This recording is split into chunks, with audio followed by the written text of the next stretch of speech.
Yeah. Okay, let's get it underway. Thank you. This is Life and Media Arts, and our two panelists are Kellis and Greg Pitts. And I'll let you guys talk about what you do and who you are and so forth, and then we'll go into a couple of questions.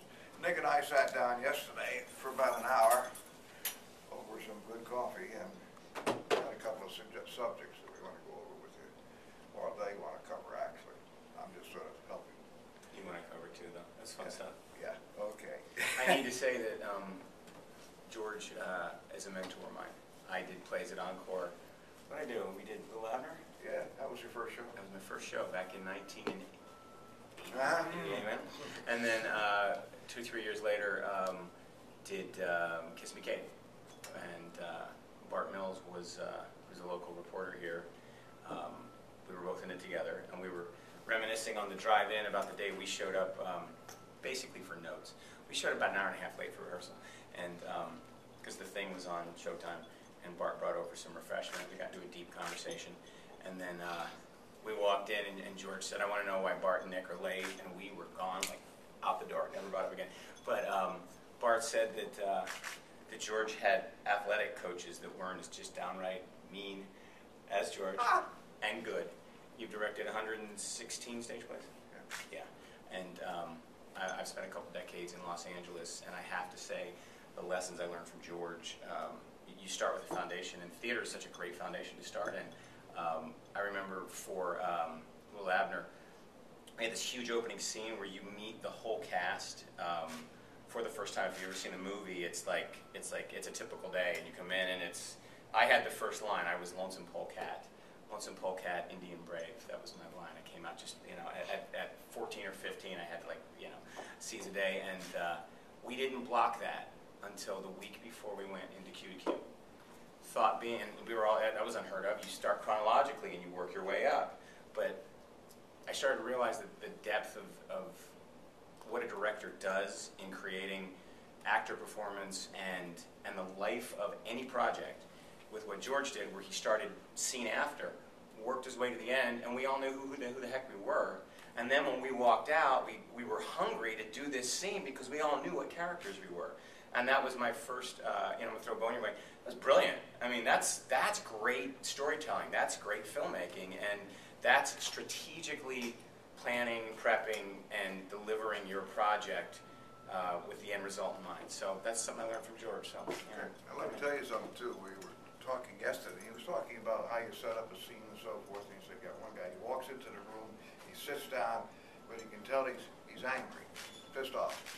And he said, because what you have him doing is so forth like that. He said, then this woman walks into the room, and you can tell, and also then they have like a confrontation. And he says, you set it up the shots. And I said, wait a minute. The scene isn't about these people walking around and doing these different things. The scene is about anger. And I said, how do you work from that? And then I said, get the actors out. And it goes back to a stage process. A lot of people, I don't want to diverge off point too much here, and we all have to talk, but a lot of people will think it's like a comic book, and I have to jam my frame onto each of you. But in reality, it's creating a world. And I think everybody comes in thinking they're going to jam the world into their frame by frame. As an actor, that's not a lot of fun. Okay, I've seen directors go, I want the pen up, I want the pen down, I want the pen up. As opposed to, get the actors in, let them block. Take everything that you preconceived, and you should preconceive it because you should do your job and you should prepare. Put it to the side and let the actors have the floor. If the actors take the floor, the life comes organically, and you'll go, I thought the master shot was going to be here, but I like those pictures, and I like what she's doing, and she can only do it there. And the whole scene can shift if you let the actors create the world. Let the world create the world. And then you come in and you overlay your cameras. And I think, to answer George's question, you will find the anger, and then if you're a good director, you'll hang a signpost on it. You'll find a shot, you'll find a coverage, you'll find a move that brings you in where you stop, and the person who's being affected goes. And you know the whole scene is about anger, but my suggestion is to let the actors tell you that. Get on the day, pull everybody back, give them their 10 to 15 minutes. If they haven't done their homework, make them know it. But if actors come in prepared, they will do in 10 minutes what you couldn't do in a week in your brain. That's my finding. And that answers back to your question. You come from a theater background, and you'll just simply let the actors find it anyway. I mean, I saw you do it back then. I had to bring a stage sensibility to what our discussion was because I've never done any films per se. I do television commercials, so that's a whole different world. So that was just a question of mine. Greg? Hello, I'm Greg Pitts. I'm local, native to Lima, born and raised here on the south end of town. Graduated from Lima Senior. Left around when I graduated from high school, went to the military for several years. Picked up my first camera at about 13 years old, bought it from Mac Camera, camera store right around the corner that's still in existence to the day. And that kind of springboarded and snowballed me into being involved in loving arts. So I've taken photographs of anyone from Mitt Romney, P. Diddy, and the list goes on and on. From there, I went to an actor's boot camp with Bill Duke. He's an actor in L.A. You probably know who Bill Duke is, right? And we took an intensive 1 week, actor's boot camp. It's right here in our face. We had to create the monologue ourselves. So, as he was saying before, with the expressions and it's all here as an actor for me. I try to make sure that I concentrate on facial expressions because I think with me as an actor, it develops my character more for me. And you'll see that if you come see my film tonight. It's called Karma the Movie. It's 22 minutes long. It's an avant-garde experimental film. My son that's sitting out there is Lamar Pitts. He's 16 years old. He's been in the business for 10 years. He produced and edited the film, so I have to acknowledge him. He has a panel discussion on Sunday, so I'd like you to come and see what he has to say about Karma, the movie. I've done a lot of anything from extra work to stand-in work, you name it. I've done it on set, been on several sets. I was featured as a U.S. Marshal in Transporter 2. A couple weeks I landed a commercial with pro golfer Jeff Costin in Seattle. He shot that. Sad commercial. So I'm a guy who really likes the arts across the board. I didn't have the opportunity. I knew who George Dunster was. He was always a mentor of mine, but I never could figure out a way to be in George's presence, to be in the encore. I always aspired to be in theater. And I used to watch George on television all the time, and he would interview, and I'm like, wow. And being from here, the first time that I was in Encore Theater was a couple months ago, because where I'm from, wasn't encouraged to do so. So for me to be here in this space on the panel and see George and Nick is like a surreal moment for me. And I'm glad to be here. And my resume just goes on and on. I lived in Nashville for about 8 years, did the Green Mile as an extra. I've done Remember the Titans in Atlanta as an extra. And so when you like film, you just, do whatever you have to do to keep practicing and being involved. You just have to be involved. And from there, the call stopped, because you get these auditions and people know who you are. The casting directors have in their mind who they want. So in the meantime, while waiting on auditions, I started thinking about stories, and these things came to mind. Think, plan, and execute are the three things that I go by.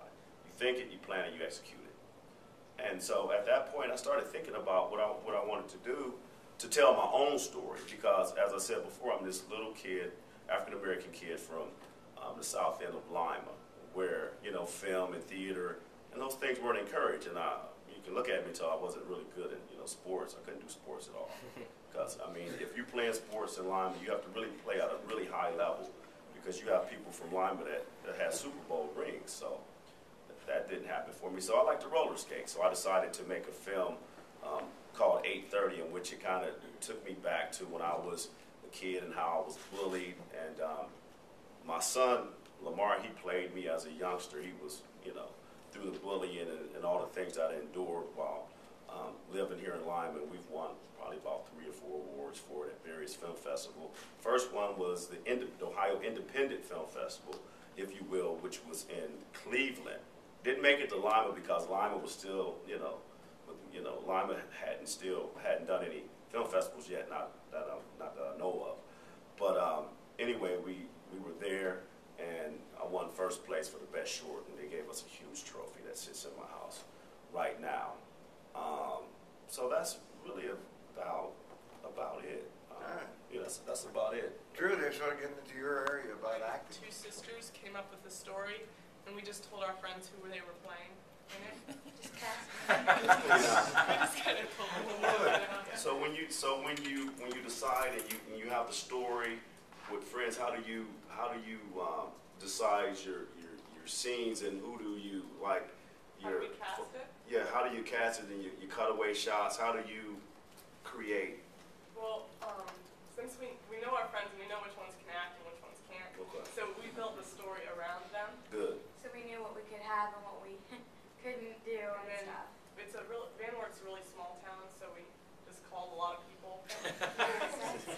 I made a lot of phone calls. That's cool. And so we got the YW, we got a local cafe, I had to call the sheriff's department so we could use their soft gardens in the alleyways. Got getting shy. Good. Yeah. Sounds good. A lot of times it's what you found.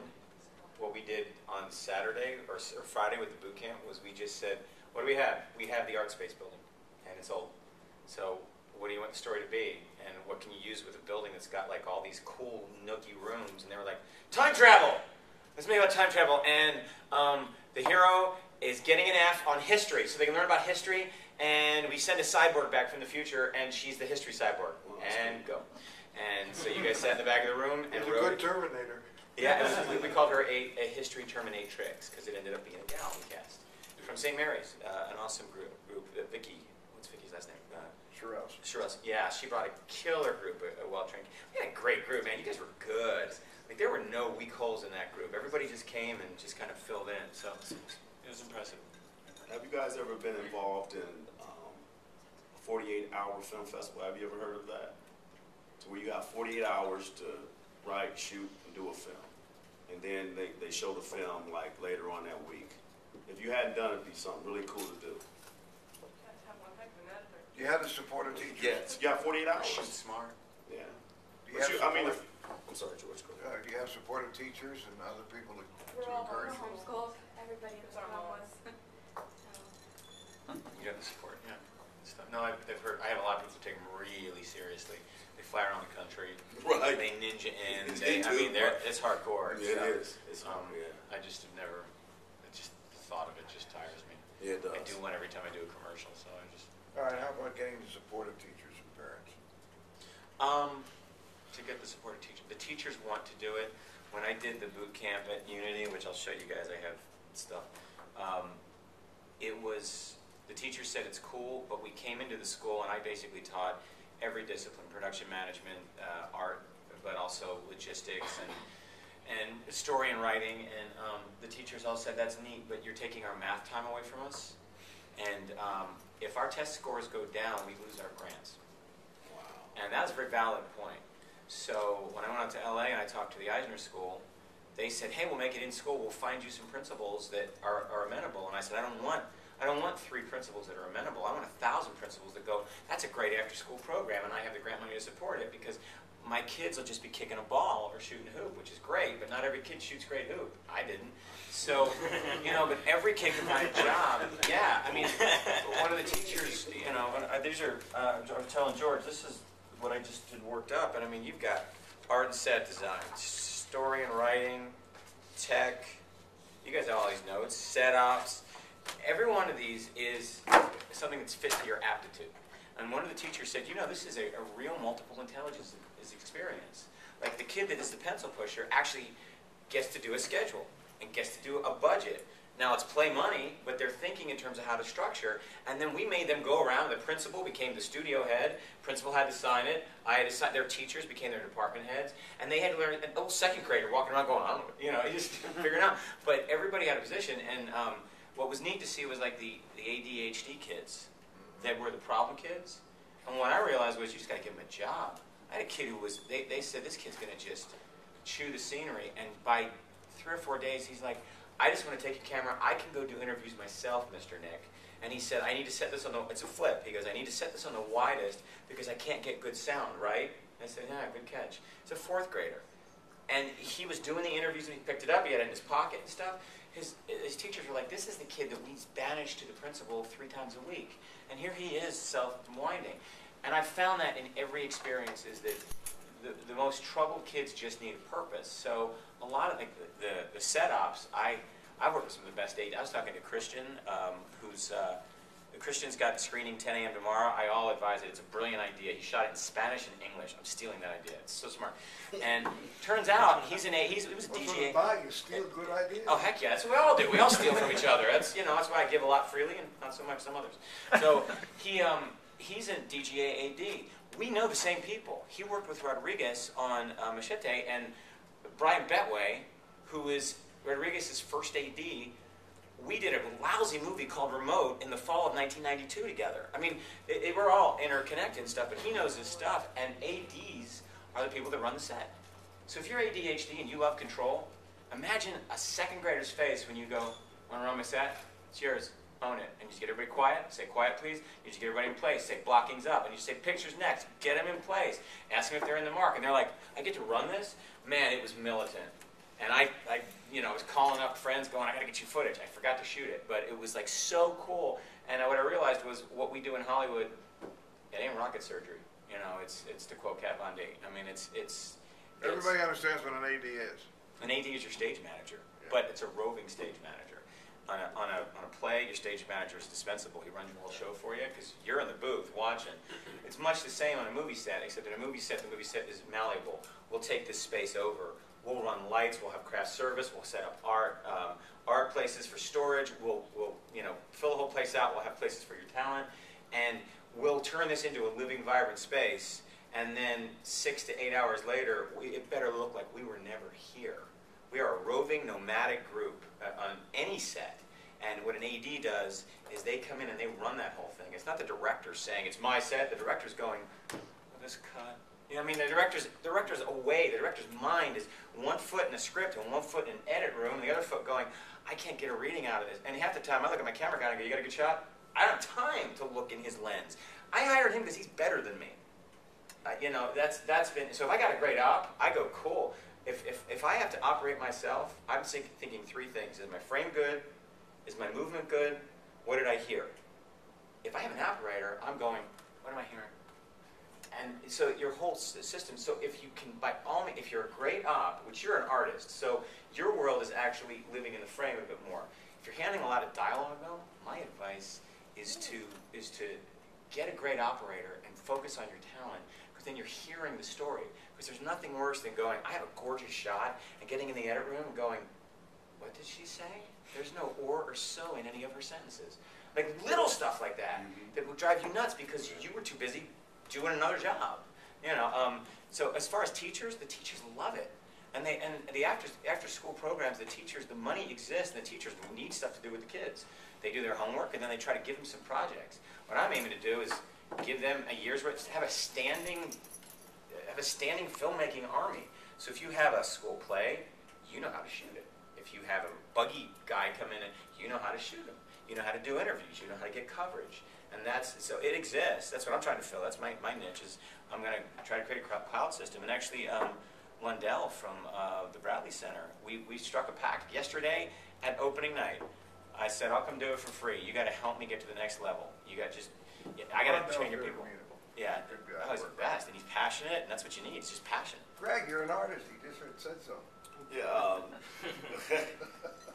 Now's my time to drink and shut up. Well, I decided at one point that I was finished. I was done telling stories on film. I didn't feel I had any more stories that I felt like I needed to tell personally. So I started painting, and it's been a really great experience. But I still love film, but I don't make any films anymore. And I've noticed that most people that are in film or theater actors, they're painters, and they do a lot of different things. So you know, if you're out there and you want to take a break from, you know, filmmaking, or you can work in the art department, they need art on films. Like if you watch a film, and you'll see in the background, they'll do a quick shot of a piece of art. You know, there's an artist that's getting paid for that. So that's what I'm trying to do now, is to get my art on movie sets. So I can you still make money at it. Yeah, I can still be involved. You can also do conceptual sketches too, and whatnot, I would think. Right, right. If you need I think storyboards I don't think you should storyboard your whole thing because you're not doing a comic book, but they call keyframe sketches. That's the kind of stuff he can do, where you set up a room and you find what you can call your album cover. What's the best darn angle in the room? Now give me some people in it. If you can show up on set and he's giving you a keyframe for every one of your scenes, everybody walks in and goes, oh, okay. And as an artist, I'm sure you understand the way light hits a subject in something you sketch. Right. So you can actually communicate that in something you sketch. Exactly. And so there's more than just backdrop stuff, but there's stuff you can do that I wish I could do. My sketches are frightening. Stick figures. It's challenging, but it's challenging, but I'm challenging myself to do it, and you know, and I'll let you guys know how it goes. But it's looking pretty good so far. Well, that's good. The other angle here that I mentioned was the parents. How do we get them involved? I think you give them an organization Your structure. parents support you? No one puts out $5 million to go, I really hope this mucky movie looks good and gets some distribution. No. They put up the money because they were duped into thinking that what was on the page could actually tell a story that appeals to our psyches. And you duped yourself into duping them. Nobody goes in with the bad intent of a script. But you didn't do your work. So buy books, read up, learn your craft.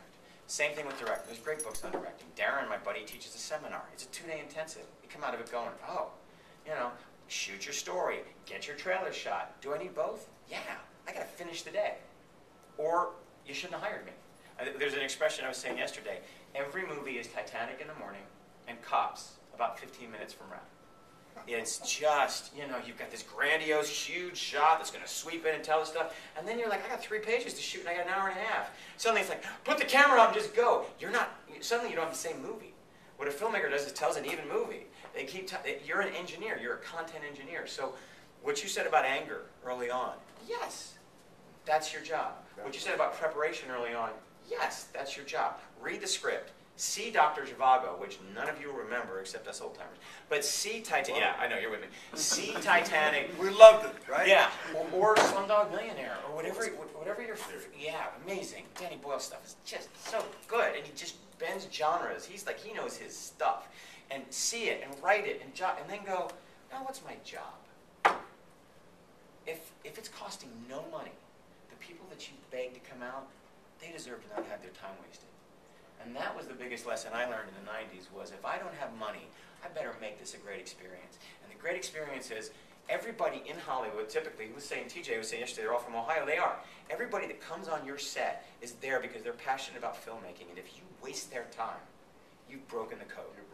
And you should get back in your car and go home and go do a job that serves the populace better than this, because your job is to not waste time. When I'm on a set, I keep it clipping. And the best compliment I got, I just shot a thing in Cleveland with a local shooter in Cleveland that they brought down for Bridezillas. And we're running and gunning and having a ball, and I'm going, I look like an idiot. The brides, I can't talk about it, but let's just say it wasn't going great. So, you know, I'm like, I look like an idiot. And I can't talk about it until the show's out, then we'll talk. So, he says, we're going, and I'm like, do you mind? I need you to pull back. I got a great angle over here, and I want a walkie-talkie. So we're ninjing around, and he's going, and I'm like, this guy is a tough shooter. He shot games and national stuff and everything. He goes, man, it's nice to work with somebody that is from Hollywood and kind of gets it. Well, I'm not really, I'm back and forth, but the fact is I learned that in Hollywood, that if I treat everybody on set as someone who has a vested interest in the day, not only do I get a great day, but I get them to come back on the next one. Know your stuff. That's true in theater, too. Absolutely. That's where I learned it from. I learned it from him over here. So if you do your prep and then say, fine, what do I really have to shoot? I have to cover these beats. I have to cover, I got to get this. I got to get those hands. I got to get everybody sitting here looking off into space, or interested, hopefully. You know, I have to get all those reaction shots. I have to get, what are the components that allow the engineering process, which is, my editor wants to go, you gave me 3 shots, you gave me 5 shots, you gave me 7 shots, I have 11 shots. How'd you do that in a day? I knew what the hell I was getting. I got my master, realized I didn't need to live on it and shoot it twice. I got my geography. I got to reverse through this class because it's about Nick needing more. You know, I knew what I needed coverage-wise. How I shoot it, if you got the time, bravo. If you don't, get it. Go in planning and just execute what you said. Execute your plan and know when to compromise. And the only way you do that is by planning. I think I just throw it out. You just got to go in on the day and just say, we're a team. We few, we happy few. We band of brothers and sisters. That's really, you have to know when to let go of what you're holding on to so tight and just trust it. You know, and that comes from practice. No, you'll kill it. You'll be smart. All right, we'll leave you with one thought which they said right at the beginning, and I love it because we were talking about it yesterday. Create a world, put it in a box. That's what I think filmmaking is all about. Theater, we create a world, we just put it on a stage. Any questions? Any thoughts? I babbled so much, you pretty much got everything you'd ever want to hear. Okay, thank you. Thank you, guys. Stay for this. Before everyone leaves, I want to show them one thing. Lamar, if you don't mind, get the DVD out. Show me the DVD. I want to show them this. On this, when you do your DVDs, you could also design your own cover art. On this, we distribute this ourselves, and it's ready. Not this particular copy, but it's ready to hit the shelves. I designed the copy here. This is my art. This is the back of everything. Pass it around, let them look at it. But that's something that my son and I, we did that ourselves, which really cut our costs and budget tremendously. Well, I'm sure it did. Tremendously. You're a technician too. I mean, you just, Guess who carries all the equipment, though? has he still got a good back? I don't know, but he's tough. He's a tough guy.